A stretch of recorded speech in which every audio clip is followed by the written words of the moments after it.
నమస్కారం LG news కి స్వాగతం. హెడ్లైన్ చూద్దాం.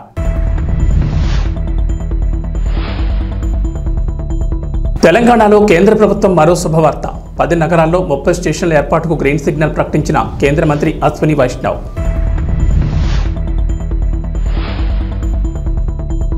అక్రమ నిర్మాణాలను కూల్చివేస్తోన్న హైడ్రా అధికారులు. మర్రి మారుతి విద్యా సంస్థలకు నోటీసులు జారీ. ఆధారాల ఆధారంగా ముందుకెళ్లాలని హైకోర్టు సూచన.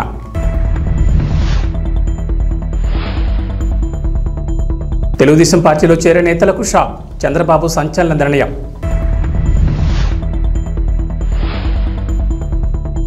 పిఠాపురం మహిళలకు పవన్ కళ్యాణ్ గిఫ్ట్. ఈ నెల 30న 12,000 మందికి చీరల పంపిణీ. సామూహిక వరలక్ష్మి వ్రతాలు నిర్వహణ.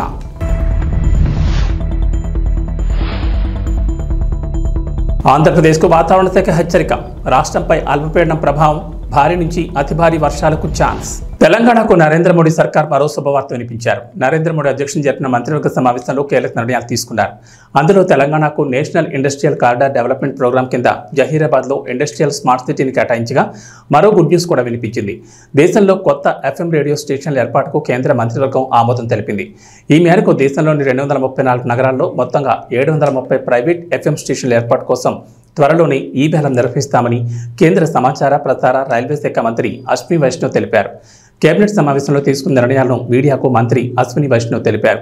మాతృభాషలో స్థానిక కంటెంట్ను పెంచడంతో పాటు కొత్త ఉపాధి అవకాశాలను సృష్టించడంలో భాగంగా టైర్ 2, టైర్ 3 నగరాలకు FM రేడియోను తీసుకెళ్తామని వెల్లడించారు. స్థానికంగా ఉన్న ప్రతిభను దృష్టిలో ఉంచుకుని ఈ ప్రాజెక్టును రూపొందిస్తామని మంత్రి వెల్లడించారు. ఇందులో భాగంగానే తెలంగాణలోని 10 నగరాల్లో 30 FM స్టేషన్ల కోసం ఈ వేలం నిర్వహించేందుకు కేంద్ర మంత్రివర్గం ఆమోదం తెలిపింది. చెరువులు, FTL, బఫర్ జోన్ ప్రాంతాల్లో అక్రమాలపై హైడ్రా ఉక్కుపదం మోపుతోంది. హైడ్రా పేరు వింటేనే అక్రమార్కుల గుండెల్లో రైళ్లు పరిగెడుతున్నాయి. ఈ క్రమంలో పలువురు తమ భవనాలను ఎక్కడ కూల్చివేస్తారోననే భయంతో కోర్టులను ఆశ్రయిస్తున్నారు. తాజాగా బీఆర్ఎస్ ఎమ్మెల్యే మర్రి రాజశేఖర రెడ్డికి చెందిన మర్రి ఎడ్యుకేషనల్ సొసైటీ, మారుతి ఎడ్యుకేషనల్ సొసైటీల కోర్టులో పిటిషన్లు దాఖలు చేశాయి. ఈ పిటిషన్ బుధవారం విచారణ చేపట్టిన తెలంగాణ ఉన్నత న్యాయస్థానం మర్రి, మారుతి ఎడ్యుకేషనల్ సొసైటీల భవనాల కూల్చివేత వ్యవహారంలో నిబంధనల ప్రకారమే ముందుకెళ్లాలని హైడ్రా రెవెన్యూ అధికారులకు ఆదేశాలు జారీ చేసింది. ఈ విద్యా సంస్థల భవనాలను అక్రమ నిర్మాణాలుగా పేర్కొంటూ MRO ఇచ్చిన నోటీసులనే షోకాజ్ నోటీసులుగా పరిగణించి వాటికి సంబంధించిన ఆధారాలను సమర్పించాలని పిటిషనర్లను ఆదేశించింది. మేడ్చల్, మల్కాజ్గిరి జిల్లా దొండిగల్ మండలంలోని చిన్నదామెర చెరువులో మర్రి, మారుతి విద్యా సంస్థలకు చెందిన భవనాలను చెరువులను ఆక్రమించి నిర్మించారని, వాటిని తొలగించాలంటూ తహసీల్దార్ ఆగస్టు 22న నోటీసులు జారీ చేశారు. ఈ నోటీసులను సవాల్ చేస్తూ 2 విద్యా సంస్థలు వేర్వేరుగా పిటిషన్లు వేశాయి. తెలుగుదేశం పార్టీలో చేరేవారికి ఆ పార్టీ అధినేత నారా చంద్రబాబు నాయుడు షాక్ ఇచ్చారు. ఏపీలో పార్టీ అధికారంలోకి వచ్చినప్పటి నుంచి ఇతర పార్టీల నుంచి భారీగా వలసలు కొనసాగుతున్నాయి. మరీ ముఖ్యంగా వైఎస్ఆర్సీపీ నుంచి భారీగా నేతలు, ఎమ్మెల్యేలు, ఎంపీలు, ఎమ్మెల్సీలు సైకిల్ ఎక్కుతున్నారు. భవిష్యత్తులో మరికొందరు నేతలు కూడా వచ్చే అవకాశాలున్నాయనే వార్తలు జోరుగా సాగుతున్నాయి. ఈ క్రమంలోనే చంద్రబాబు సంచలన నిర్ణయం తీసుకున్నారు. పార్టీలోకి వచ్చేవారు ఎవరైనా సరే తమ పదవులకు రాజీనామా చేసిన తర్వాతే పసుపు కండువా కప్పుకోవాలని షరతు విధించారు. తెలుగుదేశం పార్టీలో చేరికలపై చంద్రబాబు కీలక వ్యాఖ్యలు చేశారు. టీడీపీలో చేరేందుకు ఎవరు సిద్ధమైనా రాజీనామా చేసిన తర్వాతే రావాలని కొత్త షరతు పెట్టారు. వ్యక్తిత్వం ఆధారంగానే పార్టీలో చేరికలుంటాయని చంద్రబాబు తేల్చి చెప్పారు. రాజకీయాల్లో ఎంతటి వారైనా విలువలు పాటించాలని ఈ సందర్భంగా తెలుగుదేశం పార్టీ అధినేత సూచించారు. పిఠాపురం నియోజకవర్గం ఆడపడుచులకు deputy CM Pawan Kalyan special gift ఇవ్వనున్నారు. పిఠాపురంలోని ప్రముఖ పుణ్యక్షేత్రం పాతగాయలో ఈ నెల 30వ తేదీన సామూహిక వరలక్ష్మి వ్రతాలకు పవన్ కళ్యాణ్ సొంత డబ్బుతో 12,000 మందికి చీరలు, వ్రత పూజ సామగ్రి పంపిణీ చేయాలని నిర్ణయం తీసుకున్నారు. ఈ మేరకు ఆ ఏర్పాట్లను పర్యవేక్షిస్తున్న ఎమ్మెల్సీ పిడుగు హరిప్రసాద్ పర్యవేక్షించారు. ప్రతి ఏటా శ్రావణ మాసం చివరి శుక్రవారం రోజు పిఠాపురంలోని ప్రముఖ పుణ్యక్షేత్రం పురుహూతిక ఆలయంలో సామూహికంగా వరలక్ష్మి వ్రతాలు నిర్వహిస్తారు. ఈ ఏడాది కూడా ఆగస్టు 30న సామూహిక వరలక్ష్మి వ్రతాలకు ఏర్పాట్లు చేశారు ఆలయ అధికారులు. అయితే వ్రతం కోసం వచ్చే ఆడపడుచులకు డిప్యూటీ సీఎం తన సొంత ఖర్చులతో చీరలు పంపిణీ చేయనున్నారు. కుక్కుటేశ్వర ఆలయంలో అమ్మవారికి ఏదైతే సాంప్రదాయబద్ధంగా వస్తుందో ఏటా ఆ పరంపరను ఆయన కూడా కొనసాగించాలని నిర్ణయించుకొని ఆల్రెడీ శారీస్ పంపించారు. దగ్గర 12,000 శారీస్ రేపు పంపిణీ చేయబోతున్నాం. దేవాలయంలో ఏటా ఎంతమందికి కుంకుమలు ఇస్తారో అంతమందికి ఇస్తాం. ఈసారి కూడా మిగిలినవి మన నాయకులు వీళ్ళందరూ అదే ఇద్దరు రోజున పంపిణీ చేస్తారు. ఇక్కడ నియోజకవర్గం మొత్తం ఈ పంపిణీ జరుగుతుందా సార్? ఆలయం దగ్గరే ముఖ్యంగా పంపిణీ జరుగుతుంది. ఎగువన మహారాష్ట్ర, కర్ణాటకలోని కృష్ణానది పరివాహక ప్రాంతాల్లో భారీ వర్షాలతో ఆల్మట్టి, నారాయణపూర్, చూరాల మీదుగా శ్రీశైలం జలాశయానికి భారీగా వరదొస్తోంది. దీంతో శ్రీశైలం గేట్లెత్తి స్పిల్వే ద్వారా 2.27 లక్షల క్యూసెక్కుల నీటిని విడుదల చేస్తున్నారు. ఎగువ నుంచి 3.11 లక్షల క్యూసెక్కులు రావడంతో కుడి ఎడమ కేంద్రాల్లో విద్యుదుత్పత్తి కొనసాగుతోంది. విద్యుదుత్పత్తి ద్వారా 68,807 క్యూసెక్కులు విడుదలవుతోంది. దాదాపు 3 లక్షల క్యూసెక్కుల ప్రవాహం నాగార్జున సాగర్ ప్రాజెక్టుకు చేరుతోంది. ఈ నేపథ్యంలో అధికారులు 22 గేట్లను ఎత్తి దిగువకు నీటిని విడుదల చేశారు. బుధవారం రాత్రి శ్రీశైలం నుంచి 2,27,368 క్యూసెక్కుల వరద నీరు రావడంతో ఎన్ఎస్పీ అధికారులు 22 గేట్లను 5 అడుగుల మేరకెత్తి 1,78,200 క్యూసెక్కుల నీటిని దిగువకు వదిలారు.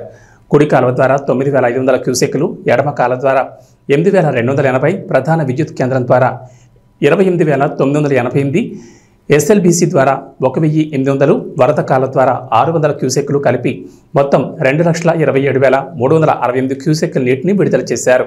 ఆంధ్రప్రదేశ్ కేబినెట్ భేటీలో పలు కీలక అంశాలపై చర్చ జరిగింది. పలు తీర్మానాలపై చర్చించి ఆమోదం తెలిపారు. ఆ తర్వాత మంత్రులు చంద్రబాబు రాజకీయ జీవితం, పవన్ కళ్యాణ్ బర్త్డే అంశాన్ని ప్రస్తావించారు. సెప్టెంబర్ 1వ తేదీకి చంద్రబాబు తొలిసారి ముఖ్యమంత్రిగా ప్రమాణ స్వీకారం చేసి 30 ఏళ్లు అవుతుందని మంత్రి రామానాయుడు ప్రస్తావించారు. వెంటనే మంత్రులు చంద్రబాబుకు ముందస్తుగా శుభాకాంక్షలు తెలిపారు. చంద్రబాబు తొలిసారి ముఖ్యమంత్రి అయినప్పుడు ప్రవేశపెట్టిన శ్రమదానం, జన్మభూమి, ఆకస్మిక తనిఖీలు వంటి అంశాలపై చర్చ జరిగింది. ఆ తర్వాత సెప్టెంబర్ 2న డిప్యూటీ సీఎం పవన్ కళ్యాణ్ జన్మదినమని మంత్రి దుర్గేష్ గుర్తు చేశారు. పవన్ కు ముందస్తుగా మంత్రివర్గం శుభాకాంక్షలు తెలిపింది. వెంటనే స్పందించిన చంద్రబాబు పవన్ కళ్యాణ్ పుట్టినరోజు వేడుకలకు దూరంగా ఉంటారని, బహుశా ఆ రోజు ఆయన తనకు కూడా అందుబాటులో ఉండరేమోనని సరదాగా వ్యాఖ్యానించారు. అలాగే ఈ నెల 30 జరిగే వనమహోత్సవంలో మంత్రులంతా పాల్గొనాలని ముఖ్యమంత్రి సూచించారు. దుర్గం చెరువు ఎఫ్టీఎల్ పరిధిలోకి వస్తాయని Amar cooperative society, doctors colony, Kavuri హిల్స్లలో నివాసం ఉంటున్న వారికి నోటీసులు జారీ చేసింది హైడ్రా. చెరువుకి చుట్టూ ప్రముఖుల నివాసాలు, ఎఫ్టీఎల్ జోన్లో నిర్మాణాలు ఉన్నట్లు గుర్తించింది. దాదాపు 80 నిర్మాణాలకు నోటీసులు జారీ చేసినట్లు తెలిపారు శేర్లింగంపల్లి తహసీల్దార్. 30 రోజుల్లోపు స్వచ్ఛందంగా కూల్చివేయాలని నోటీసులో పేర్కొన్నారు అధికారులు. ఎఫ్టీఎల్ జోన్లోని ముఖ్యమంత్రి రేవంత్ రెడ్డి సోదరుడు తిరుపతి రెడ్డి నివాసం, సీఎం సోదరుడు నివాసాన్ని సైతం నోటీసులు జారీ చేశారా లేదా అనే విషయంపై స్పష్టత ఇవ్వలేదు అధికారులు. Sector colony, doctors colony, Amar cooperative society, Kavuri హిల్స్లోని కొన్ని నివాసాలకు నోటీసులు జారీ చేశారు. మాదాపూర్లోని Amar society, Kavuri hills colony వాసులకు హైడ్రా నోటీసులు ఇవ్వడం కాలనీ వాసులు ఆందోళనకు గురవుతున్నారు. అమర్ సొసైటీ కాలనీకి 1995 హుడా లేఅవుట్ అనుమతి ఉందంటున్న కాలనీ వాసులు ప్రతి ఇంటికి పర్మిషన్ తీసుకుని నిర్మాణం చేసినట్లు తెలిపారు. హుడా మున్సిపాలిటీ అనుమతితోనే ఇళ్లు నిర్మించుకున్నామని కాలనీవాసులు అంటున్నారు. ఇప్పుడు సడన్ గా హైడ్రా నోటీసులు జారీ చేయడం పట్ల ఆగ్రహం వ్యక్తం చేశారు. అందరి ఇండ్లకు F1 రాసిన అధికారులు సీఎం రేవంత్ రెడ్డి తమ్ముడు తిరుపతి రెడ్డి ఇంటికి మాత్రం రాయలేదు. నేను అమర్ కోఆపరేటివ్ సొసైటీలో ఉంటున్నాను. మా లేఅవుట్ వచ్చి 1995లో అప్రూవ్డ్ అండి. We took permissions in 1996 and 97 and ఇల్లు కట్టుకున్నాము. అప్పటి నుంచి వీఆర్ పేయింగ్ ట్యాక్సెస్. మా ట్యాక్స్ వచ్చి 2000 నుంచి కడుతున్నాము. We have all the receipt submitted. And మాకు అర్థం కాలేదు 2002లో 2004లో వచ్చిన వర్షాల వల్ల they are saying this is in FTL. ఇది ఎఫ్టీఎల్లో ఉందని చెప్తున్నారు, కానీ ఇది ఎఫ్టీఎల్లో లేదండి. మేము కట్టుకున్నప్పుడు ఎవ్రీథింగ్ అన్ని పర్మిషన్స్ ప్రాపర్గా తీసుకొని లేఅవుట్ అన్ని చెక్ చేసుకొని కట్టుకున్న బిల్డింగ్ అండి ఇది. There are so many loans కూడా తీసుకున్నాము. లోన్స్ కూడా అవైలబుల్ ఉన్నాయి. ఇన్ని రోజుల నుంచి ట్యాక్సెస్ కడుతున్నాము, ఇన్ని రోజుల నుంచి వాటర్ బిల్ కడుతున్నాము. రోడ్స్ అన్నీ ఉన్నాయి. ఎక్కడ కూడా వాటర్ ఆగకుండా పైప్ లైన్ సిస్టమ్ ఉంది. ఇప్పుడు గవర్నమెంట్కి నేను ఒకటే రిక్వెస్ట్ చేసేది ఏంటంటే, మీరు మళ్ళీ ఆలోచించండి. మాకు వచ్చిన నోటీస్ మీరు ఒకసారి మళ్ళీ ఆలోచించి, వాల్టా చట్టం కూడా ఎప్పుడంటే 2002లో వచ్చింది. మా బిల్డింగ్ 2000 సంవత్సరం నుంచి ఉంది. 1995 పర్మిషన్ మాది. ఉన్నటువంటి మాదాపూర్ రాయదుర్గం చెరువు యొక్క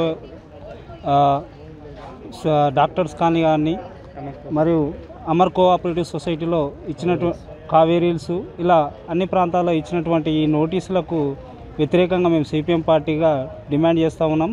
ఎందుకంటే ఈ సొసైటీ కోఆపరేటివ్ సొసైటీ ఏర్పడ్డప్పుడు రోడ్లు కానీ, డ్రైనేజ్ కానీ, ఎలక్ట్రిసిటీ కానీ, అదేవిధంగా వాటర్ బోర్డు సంబంధించిన నల్లా కలెక్షన్ కానీ ఇవన్నీ అధికారులు ఇచ్చిన తర్వాత ఇది ఎఫ్టీఎల్లో ఉందని చెప్పేసి అప్పుడున్న అధికారులు ఎందుకు నిర్ధారణ లేకపోయారు? సామాన్య ప్రజలని నడ్డివిడ్చడమే ఈ ప్రత్యామ్నాయంగా మాకు అనిపిస్తుంది. ఎందుకైతే వీళ్ళు అన్యాయం అయిపోతారు. బఫర్ జోన్ అనేది అధికారులు గుర్తించాల్సిన పరిస్థితి. ఈరోజు అధికారుల నిర్లక్ష్యం వల్ల ఈరోజు జిహెచ్ఎంసీ అధికారులు కానీ, రెవెన్యూ కానీ, ఇరిగేషన్ కానీ వీళ్ళందరూ బాధ్యతారహితంగా పనిచేసినట్టయితే ఈరోజు వీళ్ళకి ఇలాంటి పరిస్థితి వచ్చేది కాదు. Sir, retired professor of JNTU. నాకు 93లో కొనుక్కున్నాము. ది లేఅవుట్ సొసైటీ ఇది అప్రూవ్డ్ 91లో కూడా అది లేఅవుట్ అప్రూవ్డ్ ఉండడం వల్ల కొన్నాము. దాని తర్వాత ఇల్లు కట్టేటప్పుడు పర్మిషన్స్ తీసుకోవడము జిహెచ్ఎంసీ నుంచి ఈ పర్మిషన్ లెటర్స్ ఉన్నాయి, కట్టడం అయింది. దాని తర్వాత even the occupancy letter certificate ఇచ్చారు. Next even the municipality water works వాళ్ళు డ్రైనేజీ వాటికి పర్మిషన్స్ ఇది ఇచ్చారు. అందరూ నిలబడి ఉంటున్నాము living for last 30 years. So ఇప్పుడు వచ్చి 3rd August డేట్ ఏదో తహసీల్దార్ వాళ్ళు వచ్చి వాళ్ళు అంటించిపోయారు ఇంటికి. 10th నాడు అంటించారు. డేట్ అది 3rd వేశారు, కానీ 10th కూడా 12th నాడు ఇచ్చారు. సో ఇది ఏంది అని చెప్పి మేము మళ్ళీ రిప్రజెంటేషన్ ఇచ్చాము. ఇవన్నీ ఉన్నాయి. Why you given that it is FTL ఇవన్నీ చూసుకోవాల్సిన బాధ్యత హుడాది దెన్ HMDA వాళ్ళది కదా. మేము కొనుక్కునే వాళ్ళకి మాకేం తెలుస్తుంది ఇవన్నీ. నేను doctor Gopal Reddy, Amar cooperative society, Jubilee hills. So ఇక్కడ వచ్చేసి ఇప్పుడు ఇది మాది ఇది ఇప్పుడు ఇచ్చిన మాది నోటీస్ ఇది వచ్చేసి లేఅవుట్ వచ్చేసి 1995లో లేఅవుట్ అప్రూవ్ అయిందండి. సో 1995లో హుడా లేఅవుట్ అప్రూవ్ అయింది. హుడా లేఅవుట్ 1995లో అప్రూవ్ అయిన తర్వాత ఆ తర్వాత దీనికి సంబంధించి కొన్ని పర్మిషన్లు తీసుకొని అందరూ ఇల్లు కన్స్ట్రక్షన్ చేయడం జరిగింది. 1995 నుంచి 2005 వరకు ఇప్పుడు ఏమైనా బిల్డింగ్స్ చూస్తాను 25 సంవత్సరాల పాత బిల్డింగ్స్, చాలా మటుకు పాత బిల్డింగ్స్ ఉన్నాయి. అవన్నీ కట్టుకుంటూ అది ఇక అప్పులు చేసి ఇక ఉన్నాయి లేని అన్ని తీసుకొని ఇల్లు కట్టుకోవడం స్టార్ట్ చేసినారు. ఈ తర్వాత 2010లో వచ్చేసి ఏదో ఇరిగేషన్ డిపార్ట్మెంట్ నుంచి FTL అని చెప్పేసి ఒకటి వచ్చి వాళ్ళు వచ్చి వెరిఫై చేసి అప్పుడు 2010లో కూడా ఆగస్టులో మనకు అందరికీ తెలిసిందే, మన పాత రికార్డ్స్ చూస్తే తెలుస్తుంది. అప్పుడు ఒకసారి భారీగా వర్షం పడ్డది. ఒకటే రోజు 24 సెంటీమీటర్ల వర్షం పడిన సిటీలో చాలా అలకూలం అయింది. అప్పుడు చాలా పెద్ద లోతట్టు ప్రాంతాల్లో చాలా ఇట్లలో కూడా డిస్టర్బెన్స్ జరిగింది. ఆ టైంలో వాళ్ళు వచ్చేసి అదే డేని వాళ్ళు ఏదో FTL కింద తీసుకుంటామని చెప్పేసి మీకు ఇక్కడ దాకా నీకు నీళ్ళు వచ్చినాయి అని చెప్పేసి దాన్ని FTL కింద చేశారు. అది కూడా మాకు ఎటువంటి నోటిఫికేషన్ కానీ ఎటువంటి ఏది కానీ శాస్త్రీయంగా చేసిన పద్ధతి కాదు. మనకి ఇంకోటి ఇప్పుడు అంతకంటే 15 ఏళ్ల కింద లేఅవుట్ ఫామ్ అయింది. 15 ఏళ్ల కింద అంతకంటే 15 ఏళ్ల కింద ఇల్లు కట్టుకున్న వాళ్ళు వచ్చేసి ఇప్పుడు 2010లో వచ్చి కుప్పం ఎంపీడీఓ కార్యాలయంలో నిర్వహించిన ప్రజా ఫిర్యాదుల పరిష్కార వేదిక కార్యక్రమంలో జిల్లా కలెక్టర్ సుమిత్ కుమార్ మరియు ఎమ్మెల్సీ కంచెల శ్రీకాంత్ పాల్గొన్నారు. ఈ సందర్భంగా అర్జీదారులు ఎంపీడీఓ కార్యాలయానికి చేరుకుని తమ సమస్యలను జిల్లా కలెక్టర్కి విన్నవించి అర్జీలను సమర్పించారు. రాష్ట్ర ప్రభుత్వం ప్రజల సమస్యలను పరిష్కరించేందుకు ప్రజా ఫిర్యాదుల పరిష్కార వేదిక కార్యక్రమాన్ని నిర్వహించడం జరుగుతుందని ఎమ్మెల్సీ కంచెల శ్రీకాంత్ తెలిపారు. ఈ కార్యక్రమంలో కడా పీడీ వికాస్ మర్మత్, జిల్లా అధికారులు మరియు తదితరులు పాల్గొన్నారు.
మాట్లాడండి లైన్లో వచ్చేసి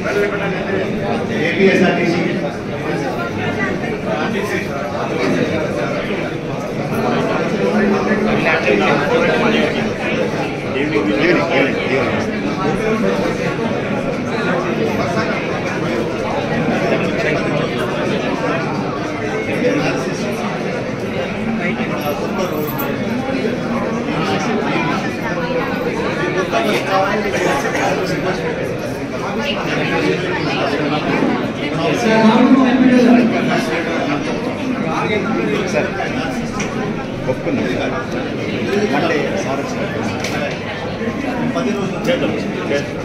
విద్యార్థి దశ నుండే చదువుతో పాటు క్రీడల పట్ల ఆసక్తి పెంచుకోవాలని, దైనందిన జీవితంలో ప్రతి ఒక్కరూ క్రీడలు, వ్యాయామం ఒక భాగంగా అలవర్చుకోవాలని, తద్వారా శారీరక మానసిక దృఢత్వంతో ఆరోగ్యకరమైన సమాజం ఏర్పాటవుతుందని జిల్లా కలెక్టర్ డాక్టర్ ఎస్ వెంకటేశ్వర్ పిలుపునిచ్చారు.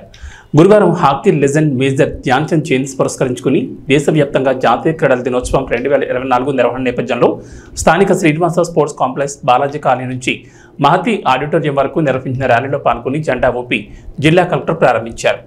ఈ సందర్భంగా కలెక్టర్ మాట్లాడుతూ hockey legend major Dhyan Chand జయంతిని పురస్కరించుకుని దేశవ్యాప్తంగా జాతీయ క్రీడల దినోత్సవం 2024 నిర్వహించుకోవడం జరుగుతుందని, భారత హాకీ లెజెండ్ ధ్యాన్ చంద్ గొప్ప హాకీ ప్లేయర్ అని, మన దేశానికి స్వాతంత్రం వచ్చినప్పటి నుంచి జరిగిన ఒలింపిక్స్ క్రీడల్లో వారి స్ఫూర్తితో 8 గోల్డ్ మెడల్ సాధించడం ఒక ఎనలేని ఘనతని తెలిపారు.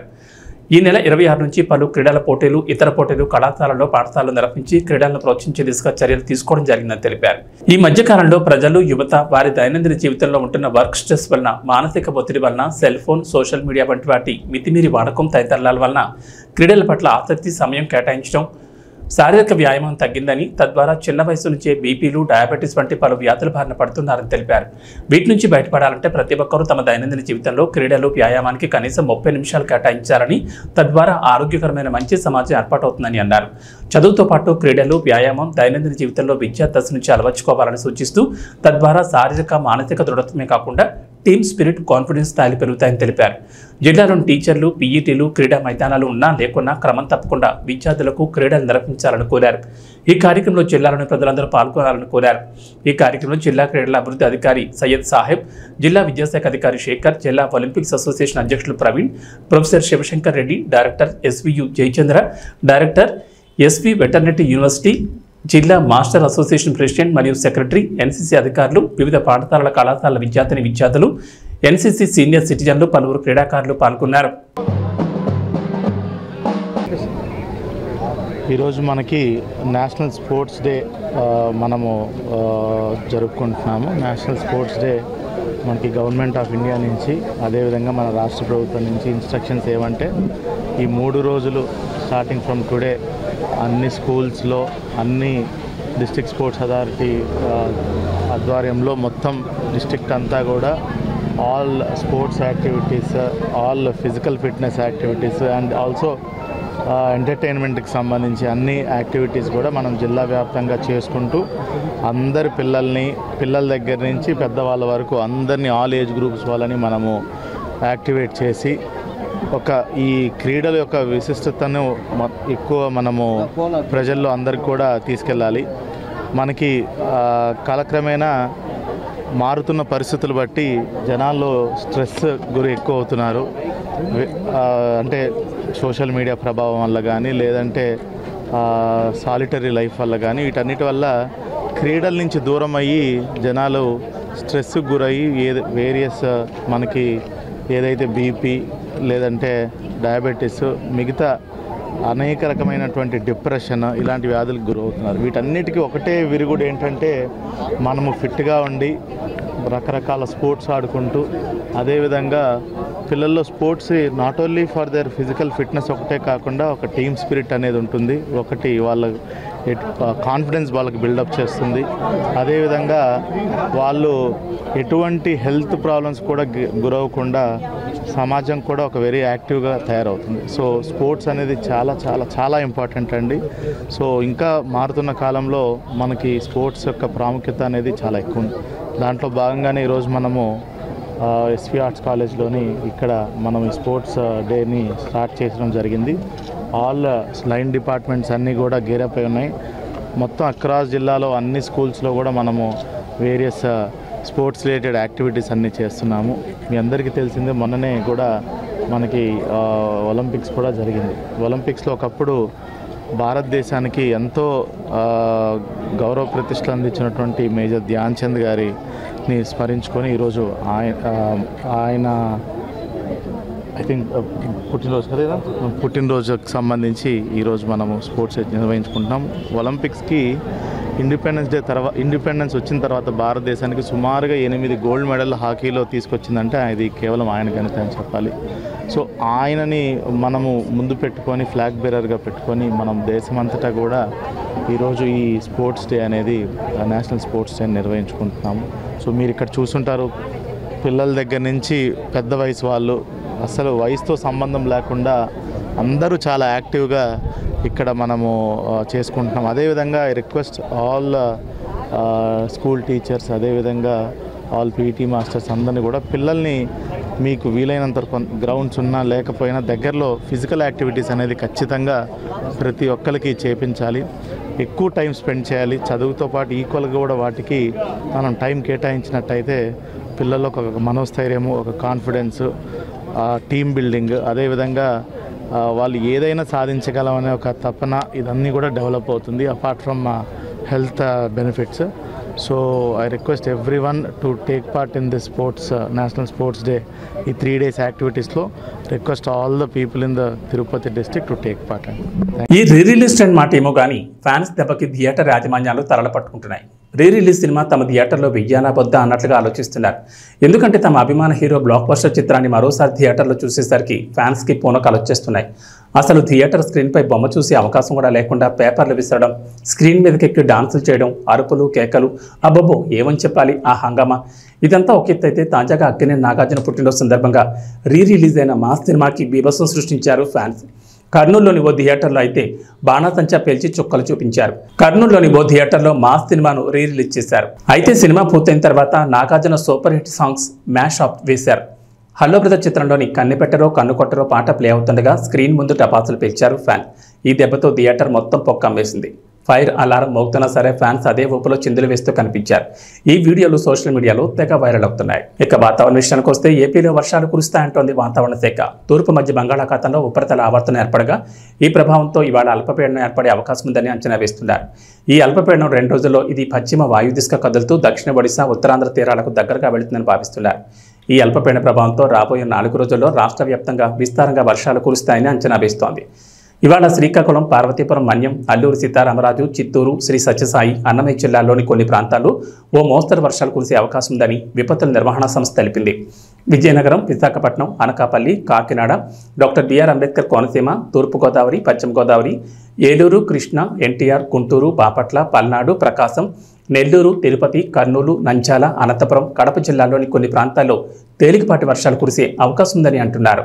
ఏవీ బులెటిన్ విశేషాలు. నమస్కారం.